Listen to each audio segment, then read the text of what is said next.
Bismillahirrahmanirrahim. Assalamualaikum warahmatullahi wabarakatuh. Alhamdulillahirabbil alamin. Wassalatu wassalamu ala asyrafil anbiya'i wal mursalin wa ala alihi wa sahabatihi ajmain amma ba'du.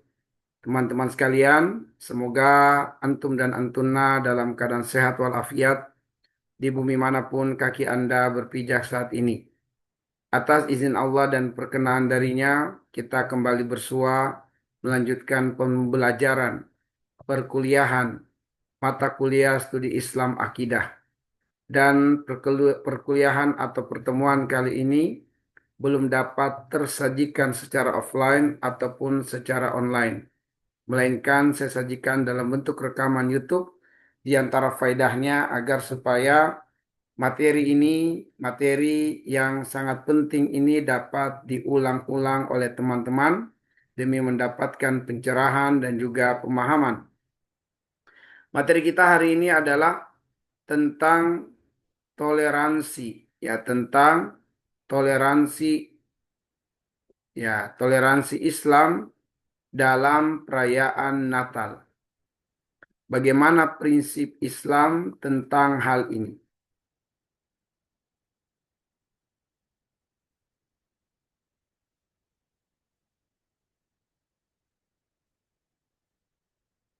Teman-teman sekalian, prinsip toleransi Islam dalam perayaan Natal akan kita gali atau kita ambil dari tadabbur Quran Surah Al-Kafirun. Surah yang telah terhafalkan oleh kita semua. Ayat 1 sampai dengan ayat yang ke-6. Allah Subhanahu wa taala berfirman, "Qul ya ayyuhal kafirun, la a'budu ma ta'budun, wala antum abiduna ma a'bud, wala ana abidum ma abattum, wala antum abiduna ma a'bud. Lakum dinukum waliyadin." Artinya, kul katakan wahai Muhammad, ya ayyuhal kafirun, wahai orang-orang yang kafir. La a'budu ma ta'budun. Aku tidak menyembah ma ta'budun apa yang kalian sembah. Wala antum abiduna ma a'bud. Dan tidaklah kalian menyembah ma a'budu apa yang aku sembah. Wala ana abidum ma abattum. Dan tidaklah pula saya menjadi penyembah ma abattum apa yang kalian sembah. Wala antum dan tidak pula kalian abiduna ma a'budu menjadi penyembah apa yang aku sembah. Lakum dinukum waliyadin. Bagi kalian dinukum agama kalian. Waliyadini dan bagiku agamaku. Melalui satu surah ini ada dua hal penting yang harus kita pahami berkaitan dengan perbedaan dalam Islam. Perbedaan dalam Islam itu ada perbedaan yang harus diterima dan kita bersikap lapang dada terhadapnya. Dan ada juga perbedaan yang harus diingkari. Kita tidak boleh berlapang dada terhadapnya. Mari kita pahami kedua perbedaan ini. Kita mulai dari perbedaan yang harus diterima. Perbedaan yang harus diterima. Perbedaan yang harus kita berlapang dada dengan keberadaannya. Adapun perbedaan yang harus diterima, teman-teman sekalian, ada dua. Yaitu satu, perbedaan dalam furu'iyah. Perbedaan dalam furu'iyah. Perbedaan dalam furu'iyah adalah perbedaan dalam permasalahan fikhi, yaitu perbedaan yang terjadi dalam pengamalan ibadah. Bukan masalah usuliyah yaitu pokok ibadah.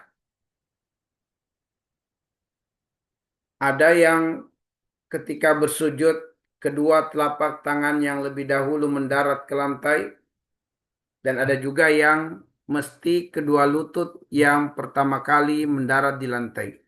Ini adalah perbedaan furu'iyah, perbedaan dalam masalah fikih.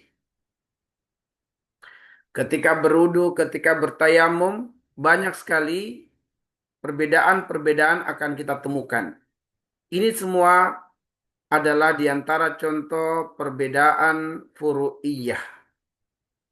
Permasalahan fikih dalam pengamalan ibadah, sehingga kita harus berlapang dada dengan perbedaan-perbedaan tersebut.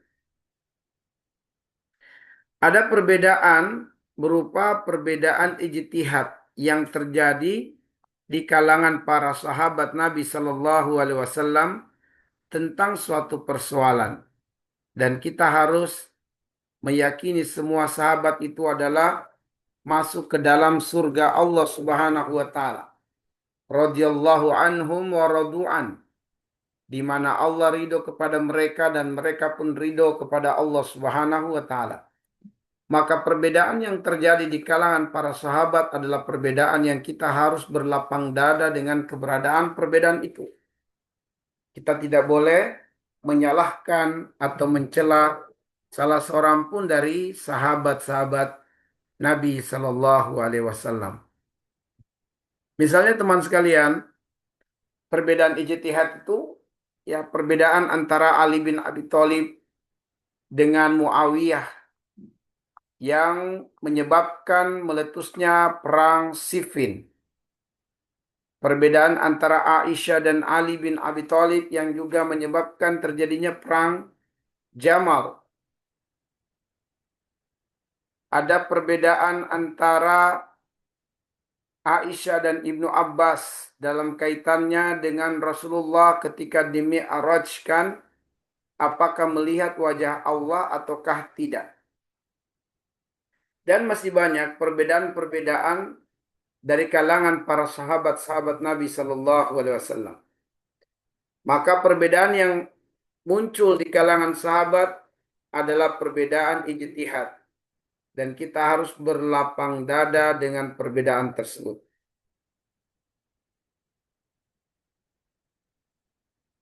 Nah, teman-teman sekalian, perbedaan yang kedua adalah perbedaan yang harus diingkari.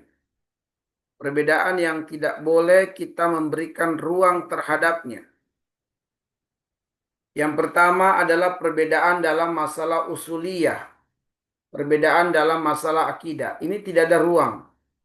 Tidak ada ruang toleransi kepada orang-orang yang berbeda secara akidah. Kalau kita misalnya mengelola masjid, jangan kita gunakan penceramah-penceramah yang terindikasi berada atau mengikuti kelompok akidah yang sesat. Misalnya Syiah. Perbedaan kita dengan Syiah adalah perbedaan dalam masalah akidah. Syiah mengkafirkan sahabat-sahabat Nabi Shallallahu Alaihi Wasallam, sedangkan kita Ahlussunnah wal Jamaah mencintai dan memuliakan sahabat-sahabat Nabi Shallallahu Alaihi Wasallam. Bahwa Syiah ajarannya mencela Aisyah, mendoakan laknat untuk Aisyah, untuk Abu Bakar As-Siddiq, untuk Umar bin Khattab radhiyallahu anhu. Ya, sedangkan kita memandang Ummul Mukminin Aisyah adalah bunda kita, bunda kaum muslimin. Kita memuliakan istri Rasulullah sallallahu alaihi wasallam, memuliakan ayahnya, memuliakan Khalifah Umar bin Khattab radhiyallahu anhu. Tidak hanya sebagai sahabat Nabi tapi juga dalam mertua beliau sallallahu alaihi wasallam. Maka perbedaan kita dengan Syiah adalah perbedaan dalam masalah usuliyah, perbedaan dalam masalah akidah. Kita tidak boleh memberikan ruang kepada kaum Mu'tazilah, yaitu kaum yang mendewakan akal, bahkan mempertuhankan akal. Kaum Mu'tazilah, teman-teman sekalian, adalah orang-orang yang mempertuhankan akalnya, mengikuti apa yang menurutnya masuk akal. Jika tidak masuk akal, maka mereka akan meninggalkan meskipun itu adalah hadis yang sahih dari Nabi Shallallahu Alaihi Wasallam. Maka teman-teman sekalian, di antara pemikiran-pemikiran yang terperangkap atau terkena paham Mu'tazilah adalah kelompok Islam liberal yang singkat dengan JIL, Jaringan Islam Liberal. Di mana kelompok JIL ini mengusung pluralisme. Semua agama adalah sama. Semua agama pasti masuk surga. Ini bertentangan dengan akidah sahih, akidah yang benar, akidah Islam.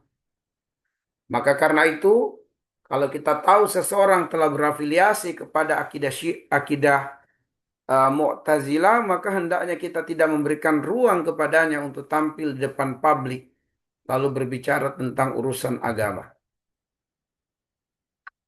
Kemudian perbedaan dalam beragama inilah yang menjadi titik pokok di dalam pembahasan kita atau pertemuan kita hari ini.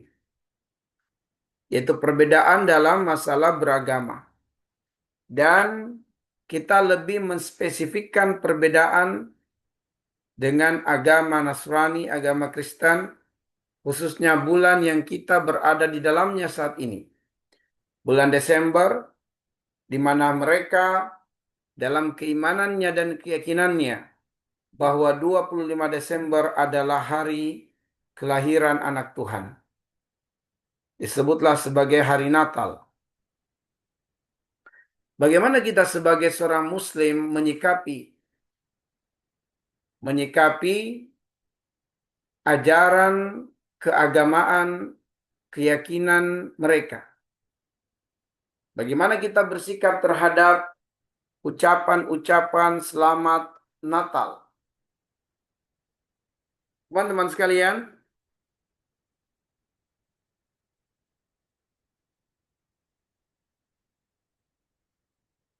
dalam perayaan Natal dan atau perayaan ibadah-ibadah agama lain,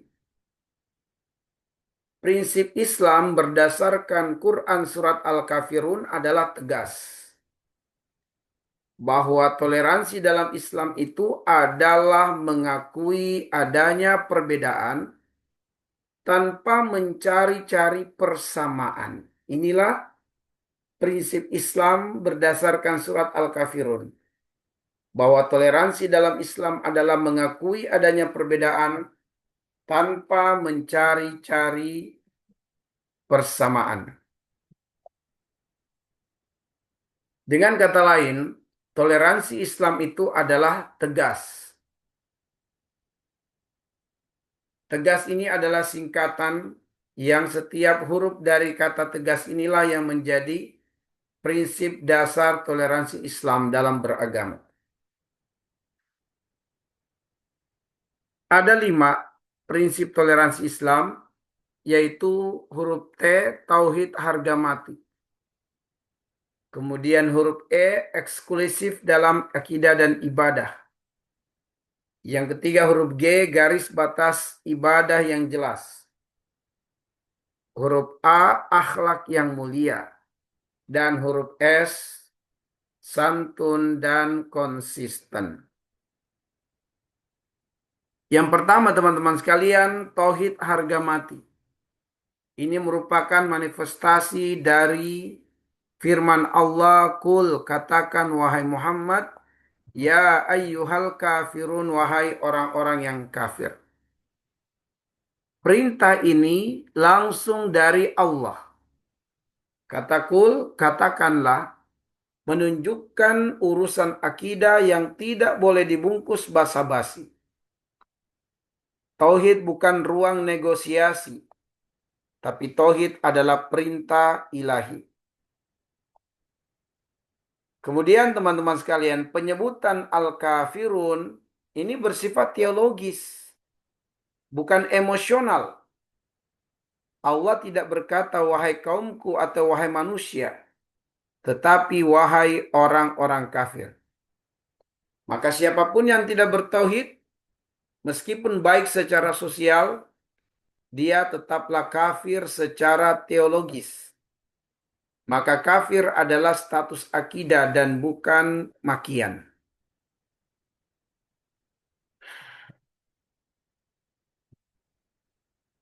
Di dalam Quran surat Al-Maidah ayat yang ke-72, Allah dengan tegas memberitahukan, laqad kafara alladhina qalu innallaha huwal masihu ibnu Maryam.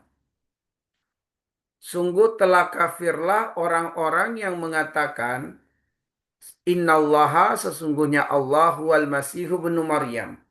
Adalah Al-Masihu ibnu Maryam anaknya Maryam.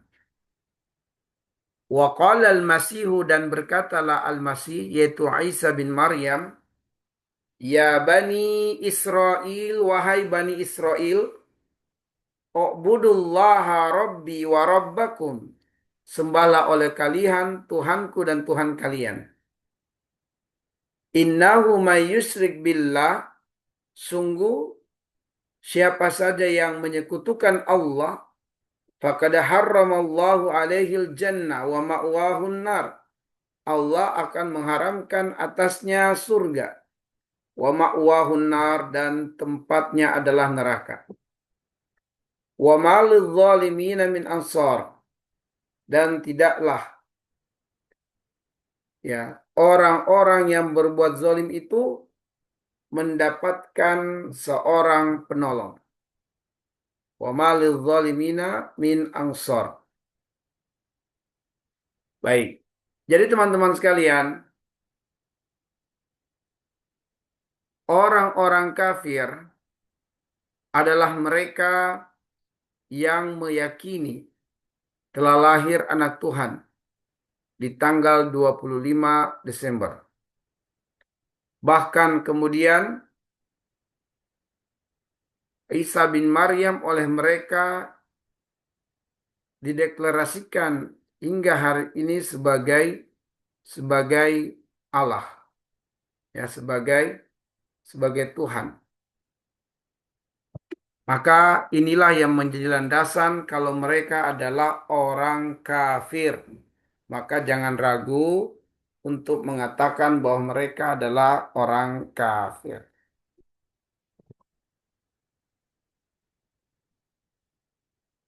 Kemudian prinsip yang kedua adalah eksklusif Islam dalam akidah dan ibadah. Eksklusif Islam dalam akidah dan ibadah. La a'budu ma ta'budun wala antum 'abiduna ma a'budu. Ayat 2 dan ayat 3 Quran surat Al-Kafirun menegaskan bahwa Islam bersifat eksklusif dalam akidah dan ibadah. Tidak ada ruang tawar-menawar, tidak ada jalan tengah dan tidak ada kompromi dalam urusan tauhid. Selama objek ibadah dan keyakinan berbeda, maka ibadah tidak mungkin dipersatukan. Inilah batas tegas antara iman dan kufur.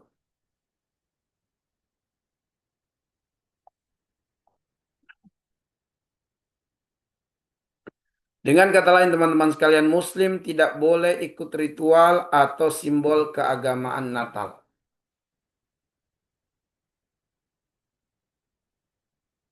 Konteks turunnya surat Al-Kafirun atau Asbabun Nuzul, yaitu orang-orang kafir menawarkan kompromi ibadah kepada Nabi Shallallahu Alaihi Wasallam.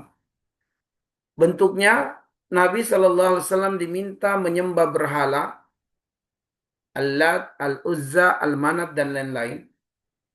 Durasi tawaran selama 1 tahun penuh. Kalau Nabi mau menyembah Tuhan mereka selama 1 tahun penuh, maka mereka pun akan menyembah Allah selama 1 tahun penuh berikutnya. Demikian seterusnya. Maka turunlah surat Al-Kafirun yang menegaskan la a'budu ma ta'budun. wala antum abiduna ma a'budu. Kemudian teman-teman sekalian, tawaran ini adalah merupakan bentuk ibadah dan kesyirikan, bukan toleransi sosial. Dalam tafsir Ibnu Katsir, Asbabun Nuzul, dan tafsir At-Tabari menjelaskan bahwa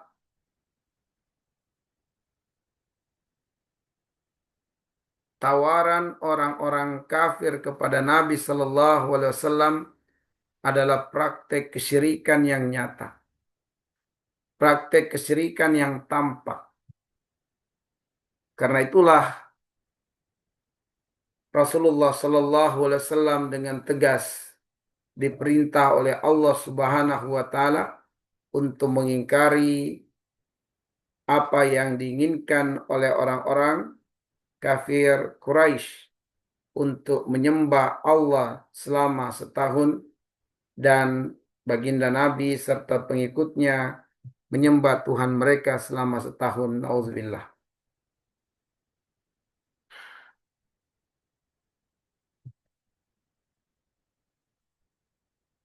Prinsip berikutnya, huruf G, prinsip yang ketiga, garis batas ibadah yang jelas. Garis batas ibadah yang jelas.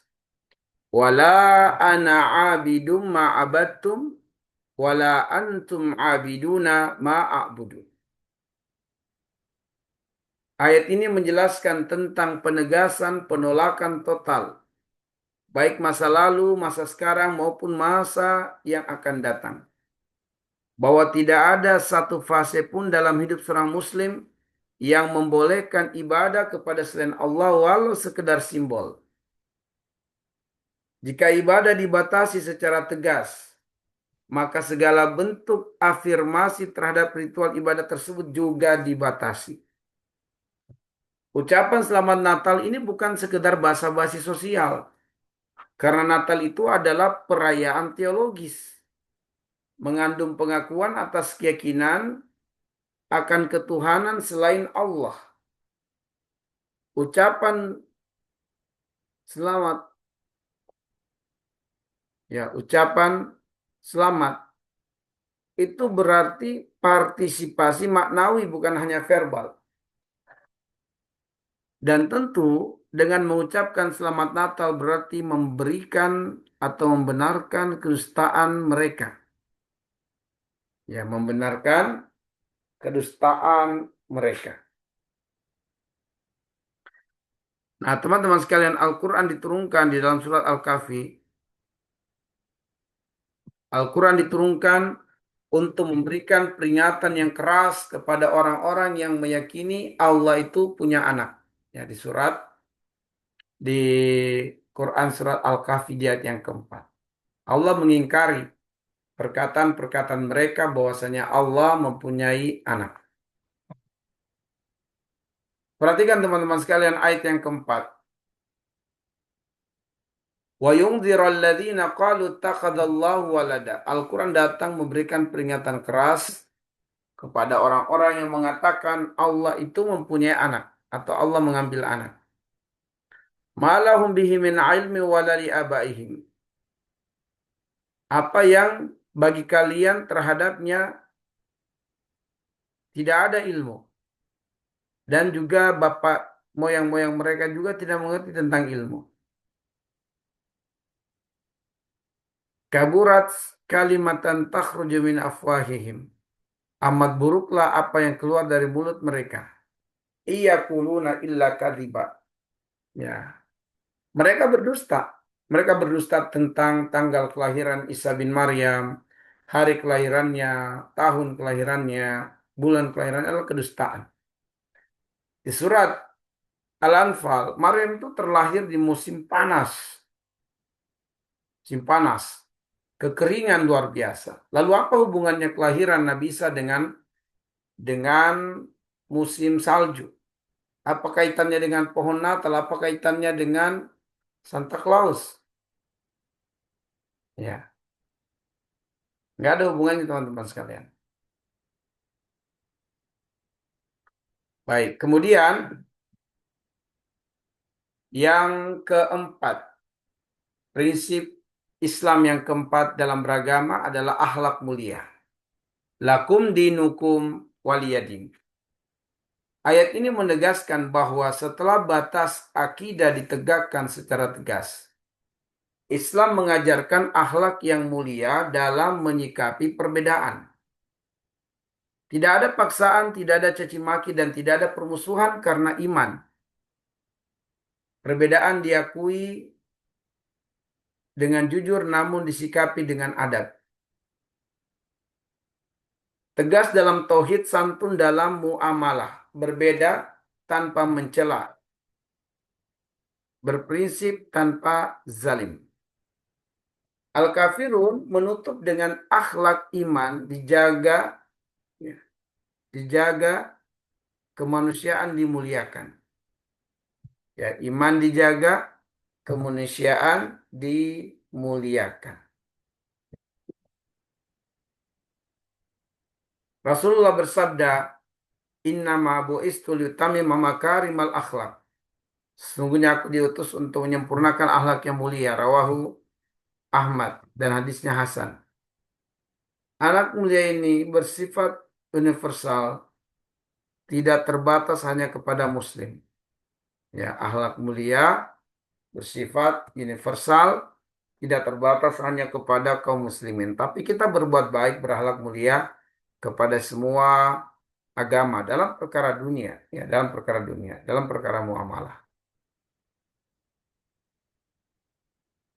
Kemudian prinsip yang terakhir, santun dan konsisten. Santun dan konsisten. Ayat ini juga mengajarkan dua sikap utama seorang muslim, yaitu santun dan konsisten.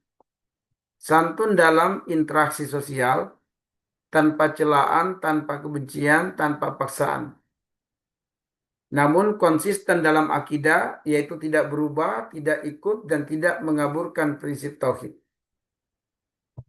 Dengan kata lain, santun menghormati manusia, menjaga adab, dan hidup berdampingan dengan secara formal. Sedangkan konsisten tetap pada tauhid, tidak ada acara ritual dan tidak mengkonfirmasi, ya, dan tidak mengafirmasi ibadah lain, ya. Tetap pada tauhid, tidak ikut ritual, tidak mengafirmasi ibadah lain. Maka Quran surat Al-Kafirun menutup dengan pesan keseimbangan. Santun dalam muamalah, konsisten dalam iman.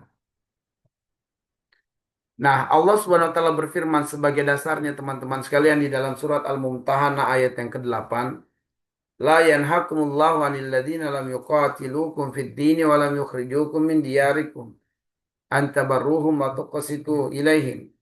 Innallaha yuhibbul muqsitin. Allah tidak melarang kamu berbuat baik dan berlaku adil terhadap orang-orang yang tidak memerangi kamu dalam urusan agama dan tidak mengusir kamu dari kampung halaman. Sungguhnya Allah mencintai orang-orang yang berlaku adil.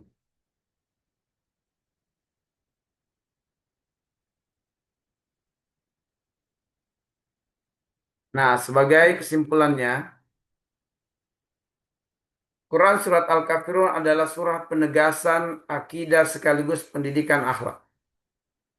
Sejak ayat pertama hingga terakhir, Allah menetapkan bahwa tauhid adalah harga mati.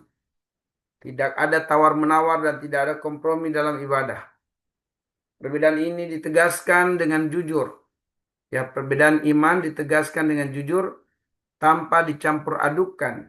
Namun pada saat yang sama, surah ini mengajarkan akhlak yang mulia, santun dalam muamalah, adil dalam sikap, dan damai dalam hidup berdampingan.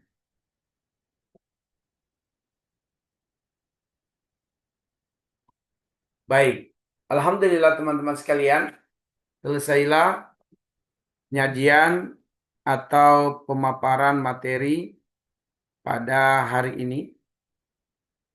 Mudah-mudahan teman-teman semua dalam keadaan sehat walafiat. Dan sekali lagi yang nantinya berhajat, ya, sekali lagi kita sampaikan kepada teman-teman semua untuk yang pertama adalah mengisi presensi secara online. Kemudian, kemudian yang kedua menyimak materi ini dari awal sampai akhir dan menginformasikan di bagian kolom komentar YouTube bahwa Anda telah mendengarkan materi dengan baik. Yang tentunya dimulai dari nama kita, ya. Kemudian, kemudian teman-teman sekalian, setelah itu kita ketikkan NPM dan barulah kita tuliskan di kolom komentar YouTube bahwa kita telah menyimak, telah mendengar, telah mengikuti materi dari awal sampai akhir. Dan jangan lupa untuk melakukan presensi secara online. Baik, kita cukupkan pertemuan sampai di sini. Lebih dan kurangnya mohon dimaafkan. Naktafi bihadzal qadar. Assalamualaikum warahmatullahi wabarakatuh.